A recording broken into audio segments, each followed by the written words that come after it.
जननायक कर्पूरी ठाकुर जी को भारत रत्न देने की मांग की है, उस पर ना तो माननीय प्रधानमंत्री जी कोई जवाब दे पाए, न माननीय मुख्यमंत्री जी जवाब दे पाए। ये स्पष्ट करता है कि कहीं ना कहीं उनकी सोच सिर्फ और सिर्फ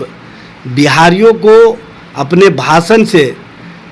ठगने की रही कि बिहार को विशेष राज्य के दर्जा की बात करेंगे, विशेष पैकेज की बात करेंगे, युवाओं के रोजगार की बात करेंगे, अग्निपथ योजना की बात करेंगे।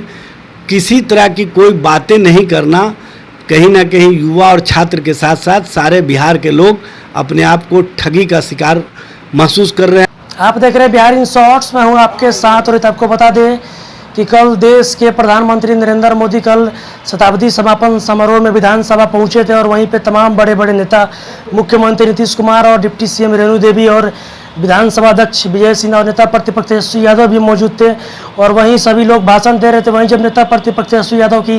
भाषण की बारी आई तो नेता प्रतिपक्ष तेजस्वी यादव 4 मिनट के भाषण में 6 बार लड़खड़ा है। अभी मेरे साथ मौजूद हैं आरजेडी के प्रवक्ता एजाज अहमद जी। आइए हम उनसे बातें करते हैं। कल तेजस्वी यादव जिस तरह भाषण दे रहे थे 4 मिनट के भाषण में 6 बार लड़खड़ाए थे। तेजस्वी जी ने जो मुद्दा उठाया और जो सवाल उठाया, उस सवाल का जवाब ना तो माननीय प्रधानमंत्री जी दे पाए, ना माननीय मुख्यमंत्री जी दे पाए। उन्होंने सवाल उठाया बिहार के लिए चिंता रखने वाले, बिहार को विकास की श्रेणी में आगे बढ़ाने वाले, दलितों, शोषितों, पीड़ितों की पहचान दिलाने वाले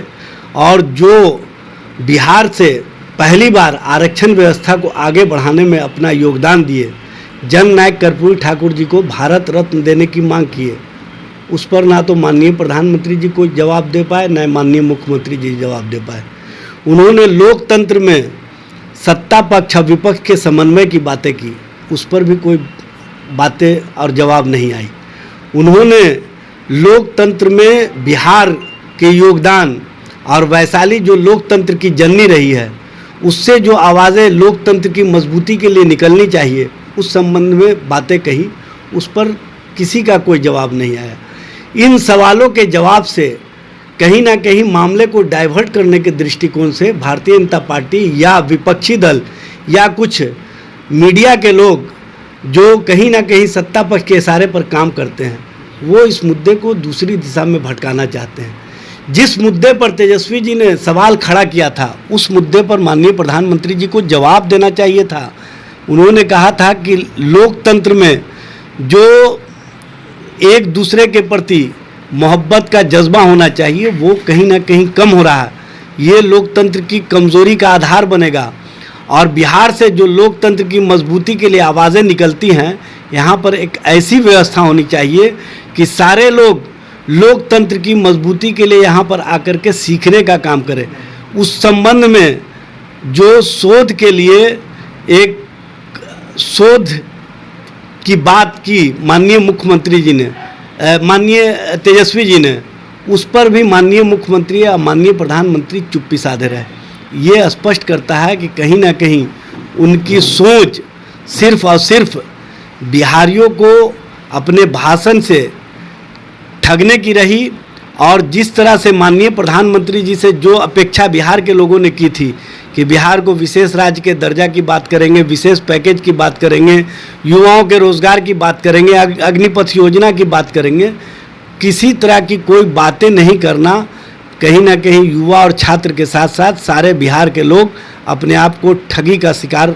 महसूस कर रहे हैं और उनको लग रहा है कि मेरे मुद्दे पर माननीय प्रधानमंत्री जी क्यों नहीं जवाब दे रहे हैं। और सबसे बड़ी बात यह है कि जो दलित और पिछड़ा समाज है, जो उपेक्षित वर्ग है, जो वंचित वर्ग है, वो चाहता था कि जननायक कर्पूरी ठाकुर जी को भारत रत्न देने की घोषणा माननीय प्रधानमंत्री जी शताब्दी वर्ष समारोह में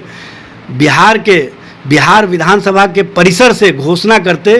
तो इसका देश स्तर पर एक बेहतर संदेश जाता। लेकिन उस मामले को गौन करके कहीं ना कहीं भारतीय जनता पार्टी के लोग दूसरे मुद्दे पर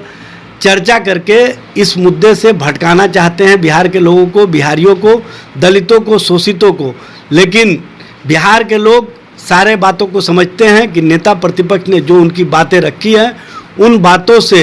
इतर जाकर के सरकार कोई काम नहीं कर सकती है। अंततः बिहार के जो नेता प्रतिपक्ष ने आवाज़ें बुलंद की है जननायक कर्पूरी ठाकुर जी को भारत रत्न देने की, वो देना मजबूरी हो जाएगा देश के माननीय प्रधानमंत्री नरेंद्र मोदी जी को और भारत सरकार को, क्योंकि वो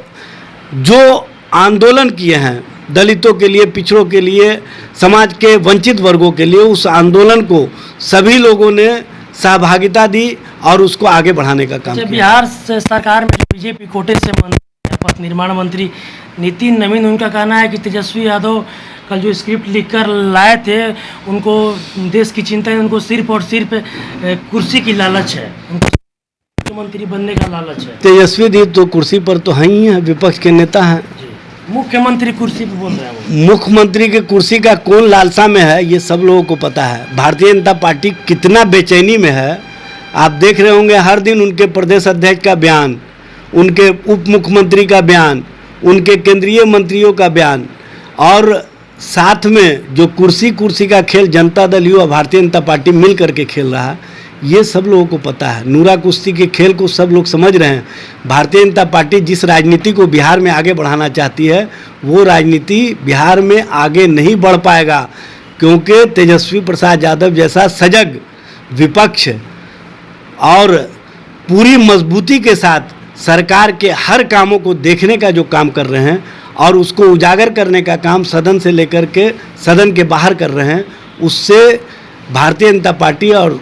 उनके सहयोगी दलों के खेमे में बेचैनी है। और ये डबल इंजन की सरकार डिरेल हो चुकी है, और इस सरकार के द्वारा मुद्दों से ध्यान भटकाने का जो तरह तरह का प्रपंच किया जा रहा है, उस प्रपंच को राज्य की जनता समझ रही है, देख रही है, और उनके झांसे में अब आने वाली नहीं है। अच्छा, जिस तरह से जदयू और बीजेपी के बीच लगातार बयानबाजी चलते रहती है, तो वैसे में कल जिस तरह से मुख्यमंत्री नीतीश कुमार ने प्रधानमंत्री का तारीफ किया और प्रधानमंत्री ने नीतीश कुमार का तारीफ किया, इस पे तो जो कयास लगाए जा रहे थे कि मतलब देखिए, ये तो पहले से पता था, विदित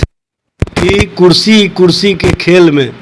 एक ऊपर कुर्सी पर बने रहे, एक नीचे कुर्सी पर बने रहे, और दोनों कुर्सी को बनाए रखने के लिए जो खेल खेल रही है,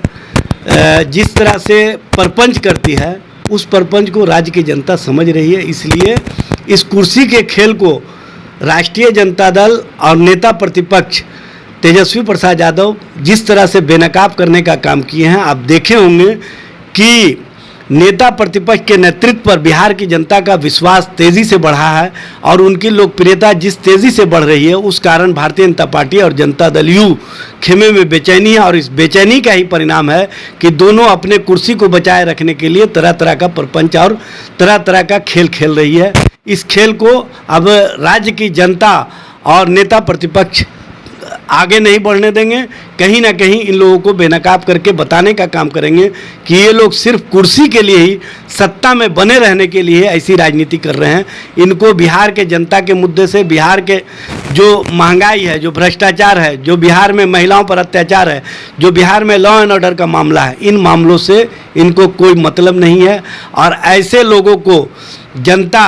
सही समय पर सही तरीके से जवाब देने का काम करेगी। चलिए, तो अभी आपने सुना मेरे साथ आरजेडी के प्रवक्ता एजाज अहमद जी थे। इनका साफ तौर पे कहना है कि जिस तरह से नेता प्रतिपक्ष तेजस्वी यादव की लोकप्रियता बढ़ रही है, उससे